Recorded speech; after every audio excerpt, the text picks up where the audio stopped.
I would love to know your thoughts on why so many relationships are failing today. That's the greatest question ever. I think that's probably a highly multifaceted question.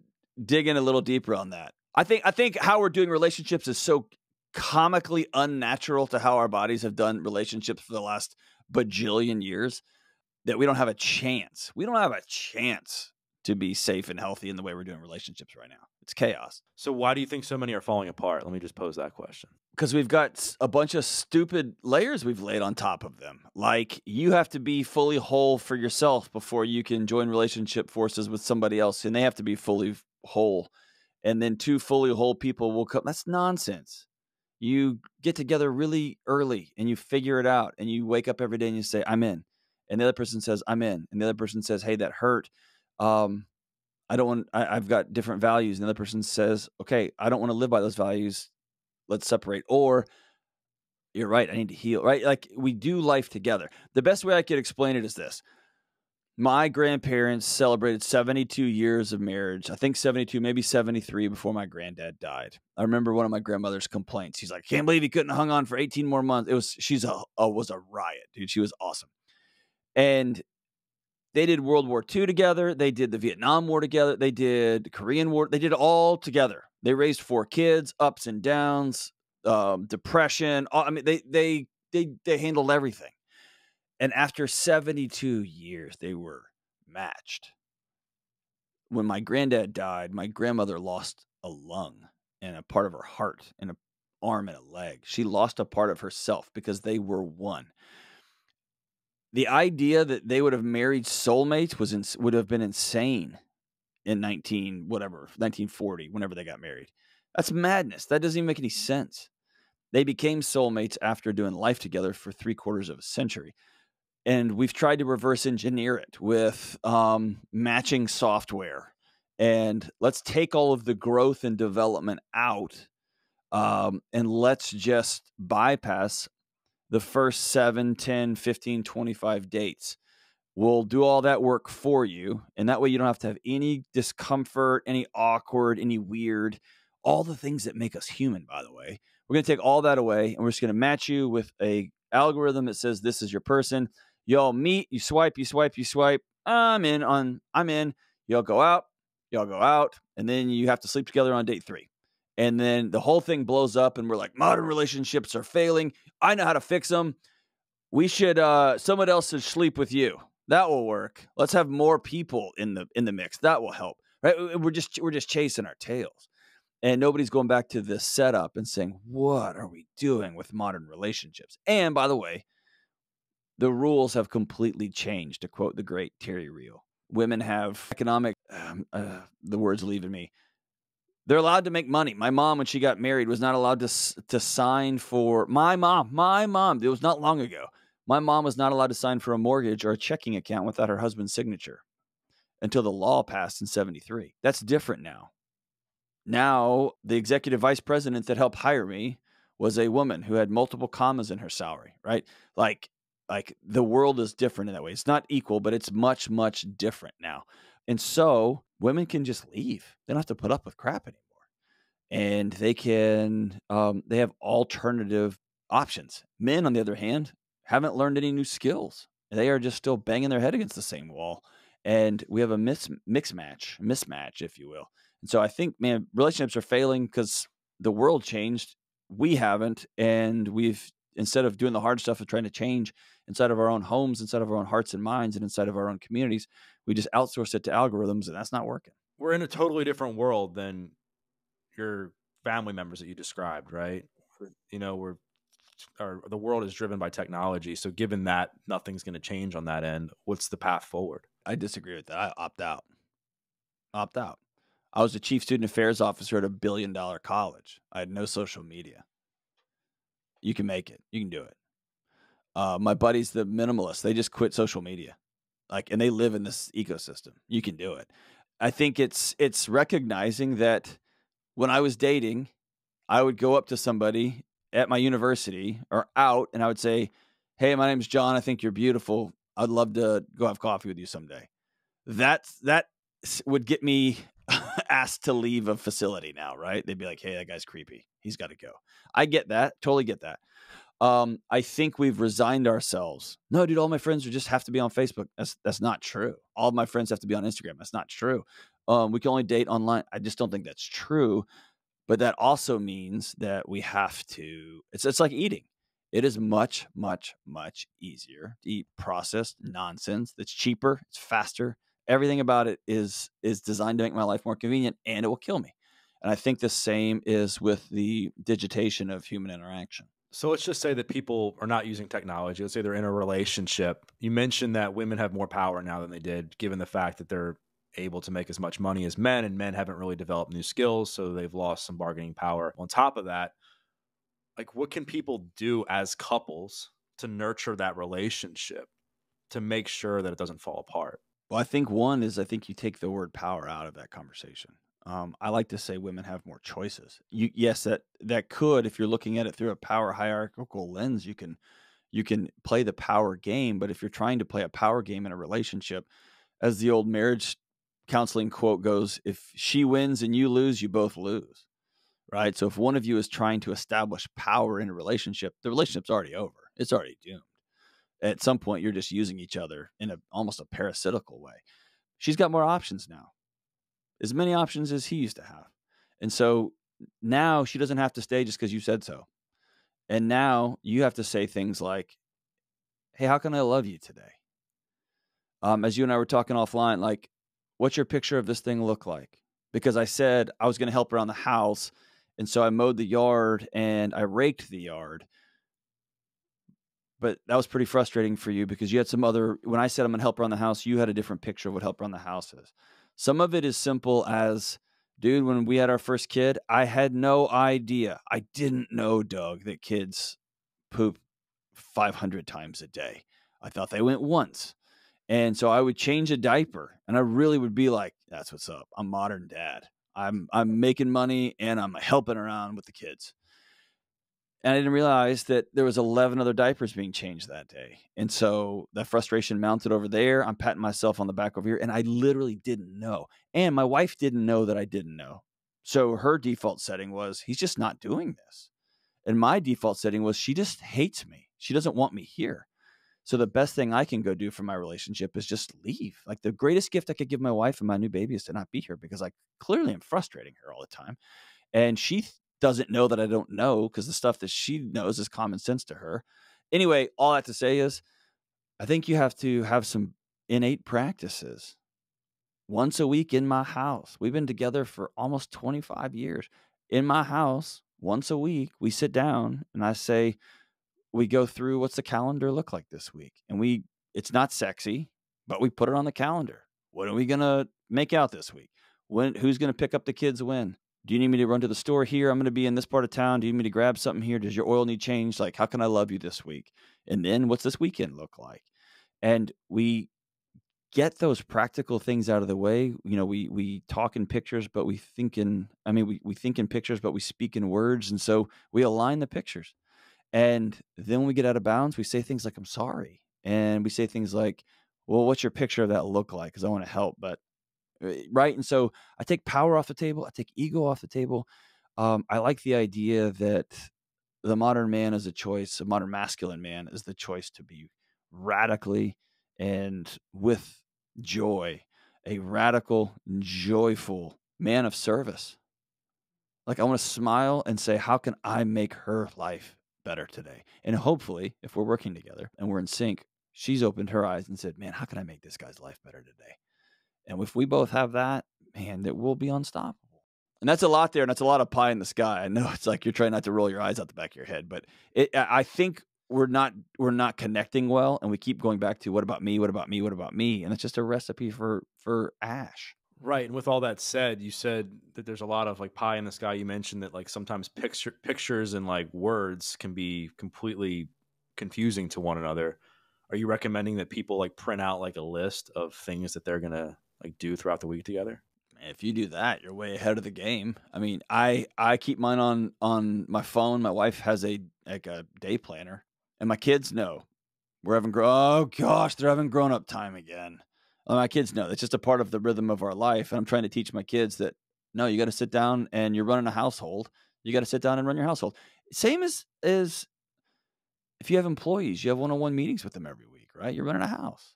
And if you're going to try to practice desire and intimacy after you've known each other for 25 years and keep things mysterious and elusive and fun and joyful and erotic, like, you got to practice those things. You got to put those things on paper, man.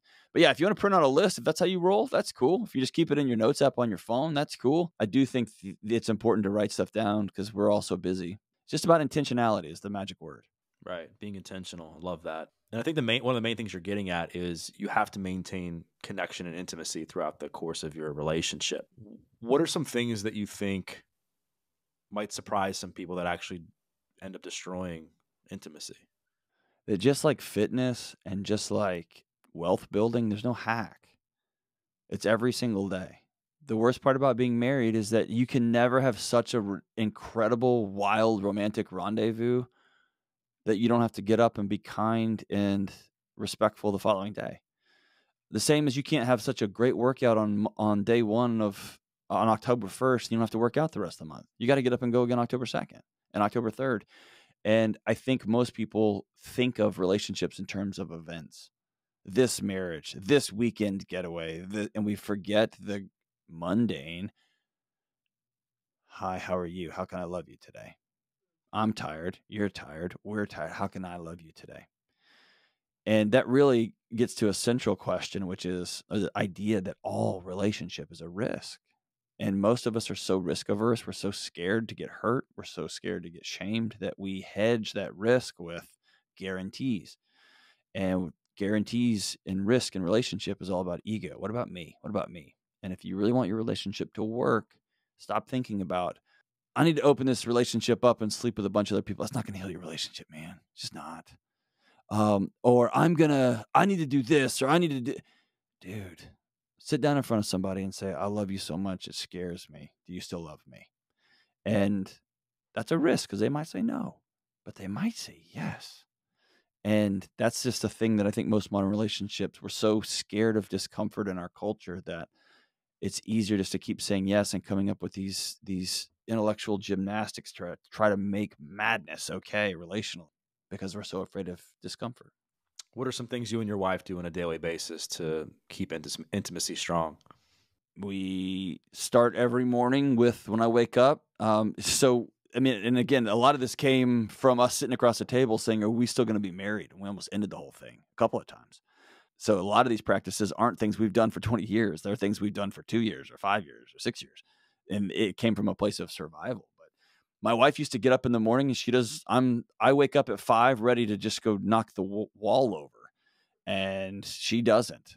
And so I would wake up in the morning and I'd be like, what's up? And I want to turn on Slayer and Pantera at 5 a.m. And she wants silence and she wants the world to slowly wake up. And so it came to a point when I said, hey, I need you to say hello to me in the morning.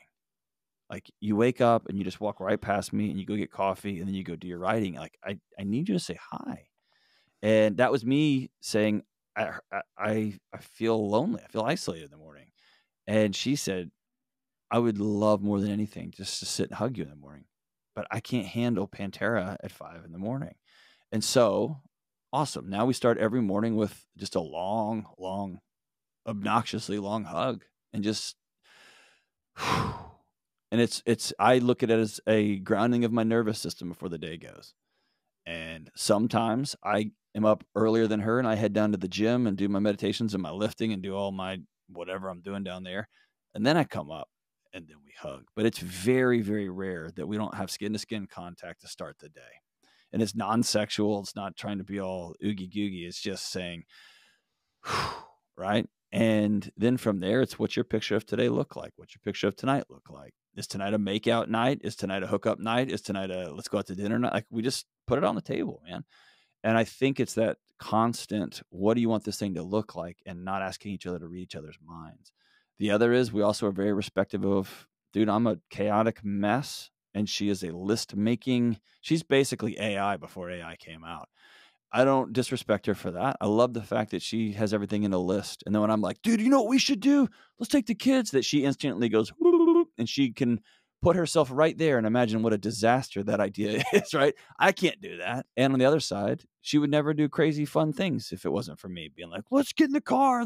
So we have a lot of respect for the fact that both of us are both weirdos and we do things differently. And I like to get up really early. Over the years, she does too. I like to stay up real late too. She likes to go to bed early. So over the years, I go to bed earlier and earlier, and I've learned to value this amazing thing called sleep. It's just work. It's just slowly figuring each other out. And by the time one of us dies, hopefully longer than in many, many years, we'll have become soulmates after 50 or 60 years together. I had this guy on my podcast, Mark Groves, recently, and he said something that really stood out to me. He said that the world values longevity in relationships when we really should value depth. I would love to get your thoughts on that. And we're chasing after the wrong end goal when it comes to relationships. I mean, the first thought I have to think on that. I think that's a false dichotomy. I think that's like a football coach saying, we're so obsessed with the final score, we just need to win each quarter. And we need to have an amazing first quarter, second quarter, third quarter, fourth quarter. Well, yeah, if you do that, then you win the game. What it sounds like it's leaning towards is a very common modern sentence, which I just abhor. I hate it. And it is, this relationship ran its course. I absolutely stone reject that sentence, as though each relationship has a gas tank that can just run out. I agree that many relationships, people just decide, I'm going to stop investing in this. I quit. Or one of the persons quit, and then you simply can't keep putting gas in it because they keep siphoning the gas out. But I don't think relationships inherently stop. I think relationships have to continually be nurtured. And if you focus on depth, if you focus on that, yeah, you'll wake up and it will be 55 years later. Right. So you think both matter? Yeah, I mean, I've known too many people that have been divorced for 50 years and they're still living in the same house and they're still married, right? They're no more married than you and I are, but they have never. They would say, "No, that's my wife, that's my husband," and they do nothing. They don't live a connected married life. They have different lives, different checking accounts, different parts of the house, different friend groups. They just live different. They're parallel lives, right? I think that happened during COVID a lot, as families became. Spouses became incredible co-managers of the household, but they were around each other so much they lost intimacy. Everything got very familiar and very routine, and we don't have a skill set for practicing mystery or practicing intimacy and practicing desire. We just expect those things to show up because we've seen too many Hollywood movies. Right. So you do agree it's what depth is what matters in a relationship, not longevity. I think it's both and. Well, let me say it. Let's just forget longevity and depth. I think I made a covenant. I said, till death do you part, till death does us part. And I think we are so, I'll just get a new one, dude. Get a new one. Right? I heard the old story. I don't know if it's true or not, but that Henry Ford used to walk around the junkyard of the Model Ts that the engine quit working. And he walked around to find the parts that were still really good on the rest of the car so he could make them cheaper, because he didn't want to have wheels that he spent money on making that outlasted the engine. He wanted the whole car to quit at the same time. And in his mind, he was wasting money and wasting resources. And so he wanted to figure out ways to make cheaper wheels that wouldn't be so strong when the car quit. And I think we have that idea is in our culture. Oh, the TV broke, get a new one. Oh, the mower broke, get a new one. Oh, you've had that car for 2 years. It's time for a new car. Oh, you have a 3-year-old car. You have any new shoes, new shirt? Like, I think our whole culture is replace. And so the times that have got me and my wife through when we otherwise would have just ended the marriage haven't been, well, no, we want to see how long we can do. We see how long we can be married. No. I promised you. I promised my family. I promised our friends. I promised God. You're my person. We're going to figure this out. And I think we are way too quick to throw it away. So I don't know that's a commitment to longevity as much as a commitment to covenant. We don't value loyalty anymore, dude. Loyalty's gone in this culture. It's pretty gross. You find it in a rare person, like a Lane Norton who will burn a house down for you, right? When you're in his inner circle, he'll burn a house down for you. Like, those guys are so rare that when you find them, you just latch on to them because it's so amazing. And so I look at fidelity and I look at commitment. I look at covenant as the last great stand. Marriage is a rebellion now. A long-term relationship is a rebellion. It's a thumbing your nose at a culture that has made everything and everybody so disposable.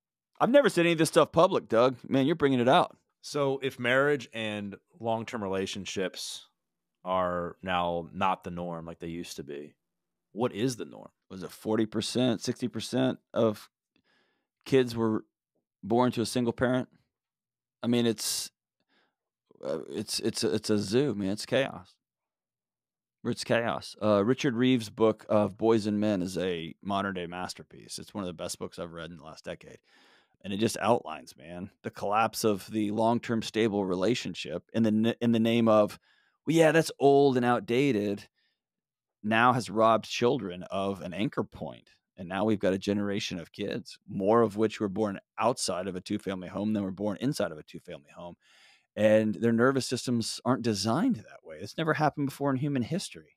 And we can be as intellectual as we want about it, but our kids are falling apart. It's not, I would argue that the adults are falling apart. They don't have a stable anchor to come home to. Are they happy all the time? Those who are married? No. Do I want to be married all the time? No. Am I happy all the time? No. But I made a promise and I'm anchored into it. And then my kids learn that stability. My kids learn grit. And my kids learn show up. And my kids learn the words, I'm sorry, and will you forgive me? And those are all things missing from culture at large now. How does somebody know the difference between when it's time to walk away from a relationship or they're just going through a rough patch they need to get through? That's a great question. I don't know that I got a great answer for that. I think obviously in someone finds himself in a physically abusive relationship or a psychologically abusive relationship, you need to step out. You got to back out of that immediately, ASAP, right away. You and I were talking before offline. I think we're in a weird world where I can say, hey, here's a value that I have if I'm going to be in a relationship with you. And the other person can say, well, that's controlling. That's abusive. That's right. Like it's a value of mine that I'm just going to make something up ridiculous that you don't cheat on me. That if we are monogamous and we're together, that we are monogamous and together. And the other respondent now in the modern world can say, oh my gosh, how dare you control who I'm attracted to, my actions. And so it's a weird place to be. And I think people need to do the work on say what they value in a relationship and have the courage to put it out there. Relationship is a risk. It's a risk. And we'll go from there. So I don't have a great question for you when you call it. Personally, I think when I've thought, okay, we've reached the end here, I like to say it this way.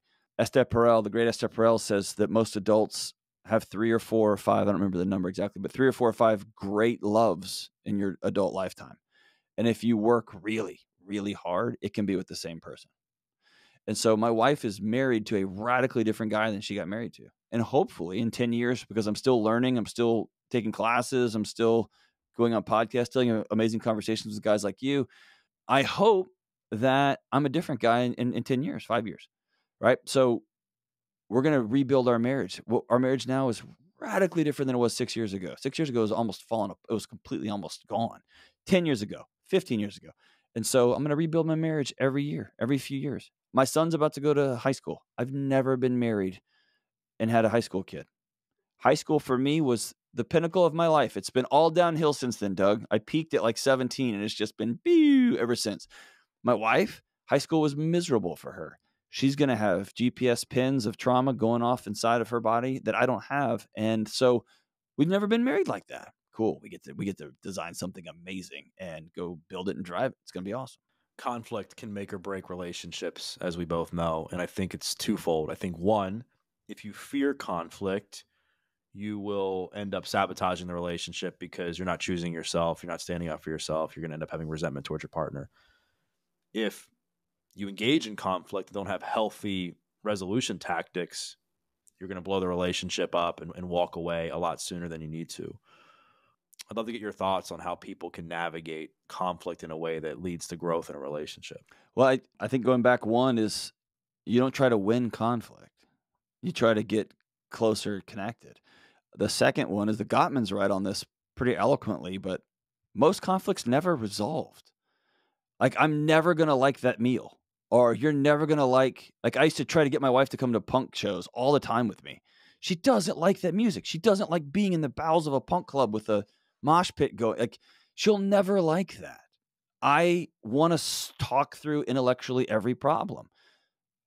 She wants to retreat and have some time to consider it and thoughtfully think through it and feel confident in her answer. I like to think out loud. She likes to be reflective. We're never going to resolve that. So I don't know that resolution of every conflict is the point. The point is, I love you, and will you still love me? I see you. Do you still see me? And if we can get there, then cool, man. I love going to punk shows. I just went to Vegas and saw Social D and Bad Religion, and the week before that, I saw the Descendants in this tiny little club in Nashville. Like, awesome. I love that. My wife will never go to those. So we'll never resolve that tension. All right, what's the next layer? Can I go just out with the boys? Of course. You come back a better husband after you've been in a mosh pit, John, even though you're old, too old for that. And John, will you come to a poetry reading with me? Yeesh, I'd rather not. And I did the other night. I did. And it was actually pretty awesome. But also, no, I'd rather stay at home with the kids. I'd love it if you got some friends and you went. Awesome. Right? So that's where the resolution was. And I think when we're obsessed with resolution, we're really obsessed with winning, getting our way. And I've mostly lost that. How can somebody move on from conflict though? If you're saying there's no resolution where there's not like necessarily peace. I mean, yes, you say, I love you still, you love me, I see you, I see me or whatever. They're still holding on to part of that. Give me an example. Let's just say you and I get into a fight. Let's just say you want me to come get in a mosh pit with you. I'm like, no, dude, that's stupid. We have this disagreement as friends. Let's just say we come back together a few days later and it's like, hey man, like, I'm really sorry I said that X, Y, and Z. Like, we're still friends, right? I still love you as a brother, blah, blah, blah. I'm like, yes, you're like, yes. But maybe you're still a little salty about the fact that I didn't like going into mosh pits. And I think people do that where they're still like holding on, right? Yes. And so what I would tell you is the problem in that interaction is not you, not what you said. It's me. And really the chief problem with what you just said was I got my feelings hurt that you said the thing that I like was stupid. And that's me being egotistical and immature because you're allowed to like whatever you want to like. And it's not a reflection of me. And I have to decide I'm not going to hold on to this. And I think like going back to like, I heard some quote unquote relationship expert talking about the modern generation has figured out like a new way to do relationships. And like, it was along the lines of what you were just saying, like, we're going to do 5 or 6, 10-year relationships. Like seems to be the better way. You can go off the deep end, go real deep, be with somebody and connected. And then after 10 years, the feelings fade and you kind of move on to somebody else. And it was a good time. It was a good ride. We're going to be sad. And then we're going to move on. I think if you are constantly looking for a relationship to feel a certain way, that's where you end up. If feelings are your driver. But I think look around at our health. I don't feel like going to the gym. Going to the gym hurts. Going to the gym's early. Going to the gym sucks. And I feel like just eating what I want to eat. Doug, I ruined myself at lunch today. I had a terrible, unhealthy meal today. It's going to cost me for 48 hours because it was easy. I just felt like eating crap today. And I'm going to have to pay the piper on it. But that doesn't mean that I should stop eating healthy, right? I should stop doing the hard right thing. And I think when I get in conflict and I quote unquote feel a certain way, I just don't think that's a great barometer sometimes. You know, you and I have been friends for a long time. And I know that one of the things you've helped me with conflict is using I statements. Talk about why using I statements is better than what most people do, which is like pointing the finger and saying, you this. When we sit down across the table from somebody or you're in a fight, you're really upset with something. And by the way, me and my wife can get in some barn burners. I think anyone who loves each other does that. By the way, it's not just romantic relationship. I'm thinking of a time Lane called me and is like, dude, you said something on your show. You were absolutely wrong. You weren't even close to right. And I think friends call each other out. I think that's what accountability is. That's iron sharpens iron. That's any relationship, right? Friendship, romantic, in between, employment, in between.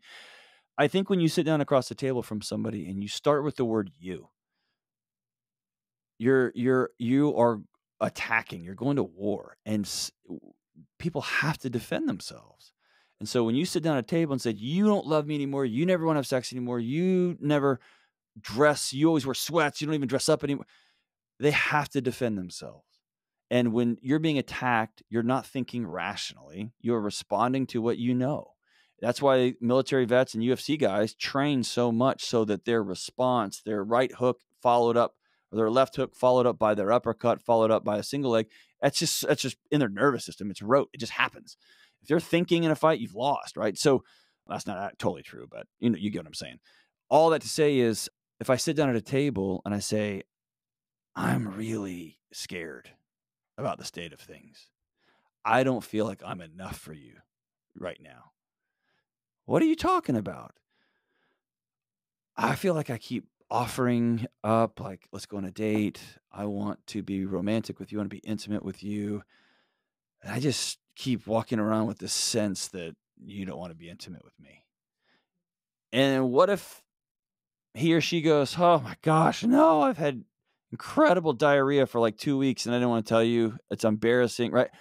But we've created this whole story. But if I sit down and start lobbing grenades, now we're in a fight. An I statement is an invitation. I'm struggling. I'm scared. I don't know what to do. Versus, you need to fix this and you need to. So one of those is an invitation. One of those is an attack. And none of us respond well to attacks. Do you recommend that couples take some space when they're getting ready to come back and resolve some sort of issue that they had a disagreement over? Yeah, I the challenge with space, not the challenge. I think space is often really important, especially if you're working through anger or some really heavy things. I think the key with space is you have a time and a location that you're going to return. If you just say, like, if you just get up and walk out of the room, man, that sets off everybody's abandonment attachment signals. That's just not a good way to handle it. But if you say, hey, I need 30 minutes, I'll be back. Or the other night, I got frustrated. My wife and I were going round and round about something before I left town. And I said, I need this conversation to be over for the evening. We'll continue it in the morning. And so I put a time on it and she said, okay, good. And so she exhaled, I exhaled. We know we're bound up. Nobody's going anywhere. Nobody's going to get on the phone and call their girlfriend or boyfriend. We're in this together. It just isn't going to be solved tonight. Kind of like the car is spinning in the mud. It's still your car. It's still your front yard. Just take your foot off the gas for right now. Then we'll come back in the morning and then we'll figure it out. You said people think relationships should have this feeling, and I think that's so true. Like when somebody meets somebody at first, everything's great, right? Sunshines and rainbows. They're excited about them. They're excited about us. What should a relationship feel like as it's growing? Safe. Like, I know there's not anything I can do right now that my wife's going to be gone. And I'll talk myself into a pretzel on that one. I think it's just safe. I think it's coming home. I think we've worked 25 years to walk home. And when I walk in the front door, my shoulders drop like I'm home. One of the things we discussed whenever we were going to end our marriage the last time was, okay, both of us are real smart. Both of us read a lot of books. Both of us can intellectually turn anybody into a pretzel. So the words and the thoughts aren't going to get us there. What do you want this house to feel like when you walk in the front door? And I remember saying, I want the house to feel warm and I want you to be happy that I'm here. And if you're walking through the living room, I want you to throw a wet towel and hit me with it. And I want my daughter to come charging out of her room in a sword fight that I don't even know that I'm in. And I want my son in the corner because he's a middle schooler making fart noises. I just want it to be warm. Whew. And then she said, I love that. But for that to be true, you got to quit bringing your last meeting home. And you have to stop eating the way you eat if you're going to come home grumpy and my blood sugar falls off a table and I get real cranky. Like, you have to honor your family by eating well. And you've got to start going to bed and not watching another episode, because you without sleep is a different husband than you with, right? So we just reverse engineered it, but it was, what is this? I think we feel as we go, and I like going out and setting a marathon finish line. How do you want your home to feel like? I want it to feel like my safest place, laughter, warmth, joy. Whew, I'm home, right? And most of us, our home is a third workplace. It's electric. It is passing each other in the night. It is schedules and sports and this and that and that and this. And it's just chaos. It's another chaotic place. I want my house to feel And by the way, when you have 2 or 3 little kids, it's not going to feel like that. When you are trying to pay off your debts, it's not going to feel like that. When one of you loses your job, it's not going to feel like that. But we're going to keep coming back home to that sense. What do we need to do to get there? Well, John, this has been a great conversation, and I think it was a great place to end it. Thanks for asking me some hard questions, man. I haven't been asked all these questions before. You're welcome, man. The internets are going to light you up, man. I tried to come up with some special stuff for you, given this is like our 3rd or 4th time speaking to each other on the pod. So just wanted to thank you again for your time. If people aren't following you already, or if they want to get a copy of either one of your books, where's the best place to do that? After you listen to Dougie B's show, right? After, if you got some extra time, you can listen to the Dr. John Delony Show, or you can buy the books everywhere, Amazon, johndelony.com, anywhere like that. Amazing, brother. Thank you again for coming on the pod. I think the audience is going to get a lot of value out of this. Thank you so much for watching. If you like this video, I really think you're going to like this video as well. I'll see you there.